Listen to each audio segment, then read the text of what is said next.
I believe that scene really sets the stage for this franchise.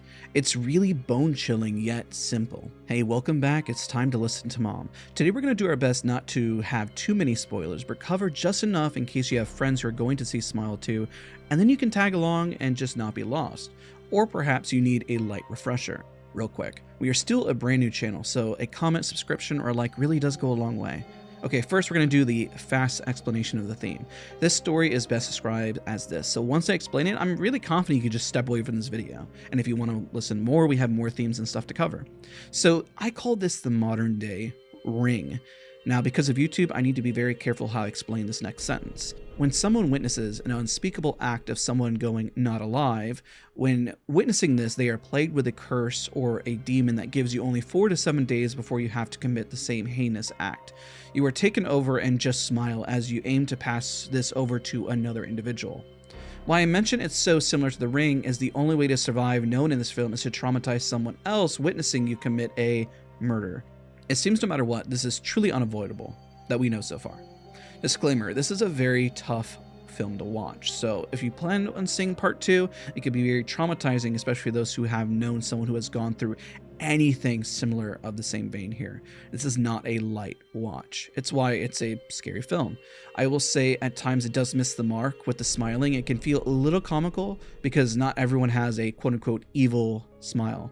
They did a great job with the setup though, but sometimes people's smiles are just not sinister. Now, just as a reminder, I have not seen Smile 2. I felt it was best to give a catch-up since I have just watched it only a few days ago. I can tell you from the reviews that I have seen that this is just taken up a whole nother level in the second film, and it just has the same reviews, if not better, from what I've heard.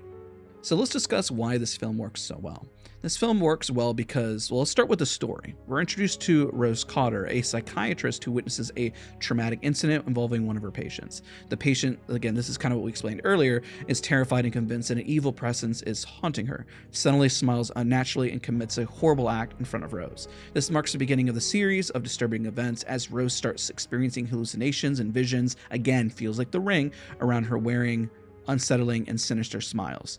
Now, the reason why it works so well, now you understand that basis, is because she is a psychiatrist and she is set up in the film because she's supposed to be a specialist. She's supposed to understand and have the audience. She's supposed to give us the assurance that she can solve the problem, that it really isn't just in the patient's head. As we see Rose fall apart throughout the film and her resources fail, the audience also feels helpless to her situation. Now, I'm going to assume that it's better to watch the first film first before the second, even though the story may not even connect. We'll see. But it's because it doesn't handhold us potentially in the second one. I don't know. I haven't seen it because this is a psychological horror. I could be wrong, of course, but it seems like the second will have more full range just to really amp up the terror and less focused on maybe what is happening. Again, this is really a psychological horror film and we see mental struggle occurring. Mental illness is no joke in the modern day, which is why it's resonating probably so heavily and is scaring audience members alike.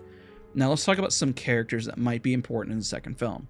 The two main characters' names I'm going to make the assumption about what is most important is Rose, that we discussed, but also, who's quite in the film quite a bit, is Joel. I see Joel in the second film as according to Rotten Tomatoes, and based on the ending it makes sense if he would have some sort of lead up, or even if it's just for a brief moment at the start.